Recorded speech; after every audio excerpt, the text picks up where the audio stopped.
Deep in the world's forgotten corners lies a forest unlike any other. They call it the Grove of Whispers, but its true name is long lost to time, a name that once echoed in the halls of the gods. The trees here stand unnaturally tall, their branches gnarled like hands clasped in prayer or agony. They are ancient, yes, but their story is not one of serene growth, but of divine punishment. Legend says that eons ago, a faction of lesser gods grew defiant. They challenged the supreme order, their ambitions soaring higher than the celestial peaks. For their hubris, they were not cast into some fiery abyss or banished to a desolate realm. No, their punishment was far more insidious.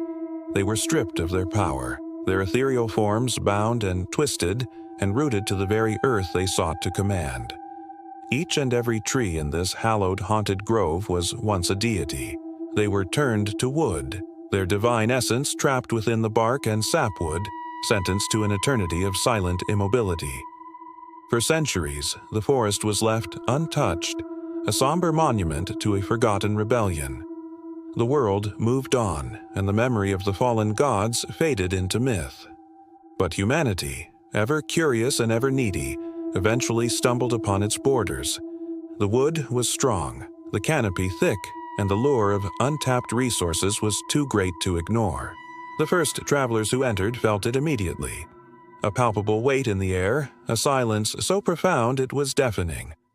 But axes were sharp, and the need for lumber was great. The first logger, a man named Alara, chose a colossal, silver-barked giant near the edge of the grove. As his axe bit into the wood, a sound escaped, not the clean crack of timber, but something else, a soft, sighing whisper carried on the breeze. He paused, looking around, but saw nothing. He swung again. This time the whisper was clearer, a chorus of voices coiling around him. "Release us," they seemed to plead, the words more a feeling than a sound, a desperate yearning that vibrated through the handle of his axe and into his very bones. Alara, unnerved but determined, shook his head, blaming the wind, the strange acoustics of the dense woods. He raised his axe for a third strike, a powerful blow aimed at the heart of the tree. The moment the steel met the wood, the whispers erupted into a symphony of screams. It wasn't a human sound. It was the shriek of a soul being torn, a sound of pure, unadulterated agony that echoed not just in his ears, but in his mind. The scream came from the tree itself, from the deep wound he had carved into its side. He dropped the axe and stumbled back, his heart hammering against his ribs.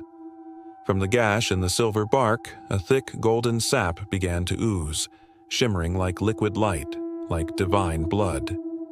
Alara fled the forest, his mind shattered by what he had heard and seen. He told his story, but most dismissed it as the ramblings of a madman, a tale spun from fear and solitude. Yet his terror was a warning that few would heed. Over the years, others dared to enter. Some were driven by disbelief, others by greed. A young couple seeking a rare flower said to bloom only in the grove's heart made their camp one evening. As they gathered firewood from a fallen branch, they too heard the whispers. "Free us," the voices begged, weaving through the rustling leaves. They huddled closer to their fire, unnerved, trying to convince themselves it was just the wind. But as the night deepened, the whispers grew more insistent, more desperate, turning from pleas to sorrowful wails that seemed to emanate from all around them. They spent a sleepless night, surrounded by the lament of imprisoned gods, and fled at first light, leaving their quest unfinished. The most chilling account comes from a seasoned hunter named Kale. He saw the forest not as a resource, but as a challenge. He scoffed at the local legends. Armed with his bow and a formidable blade, he ventured deep inside, determined to debunk the myths. For days, he heard nothing but the normal sounds of a forest. He felt smug, believing the stories were just that. Stories. On the fourth day, he found himself in a clearing where the trees were especially ancient, their bark scarred and wrinkled like ancient faces. He needed to build a shelter for the coming night and chose a dead-looking tree, its branches stark and bare against the sky. He began to saw through a thick limb. The moment his saw bit into the wood, the air went still. The birds fell silent. The wind died. And then a single clear voice spoke directly into his mind. It wasn't a whisper. It was a clear, articulate thought, filled with an ancient, weary intelligence. "You trespass, mortal." Kyle froze, saw in hand. The voice continued, its tone shifting from a warning to a plea. "Our crime was ambition. Our sentence is this wooden tomb. We feel the sun, but cannot bask. We feel the rain, but cannot drink. We are conscious, yet we cannot move. It is an eternity of torment." Overwhelmed by a strange mix of fear and pity, Cale dropped his saw. "How can I help you?" he asked the silence. The voice, which he now realized was coming from the very tree he was trying to cut, grew sorrowful. "There is no release, only an end. To fell one of us is to grant oblivion, but the price is to endure our final agonizing scream, a sound that can unmake a mortal mind." Suddenly, another voice joined the first, this one filled with rage. "He lies. Destruction is not freedom. It is the final insult.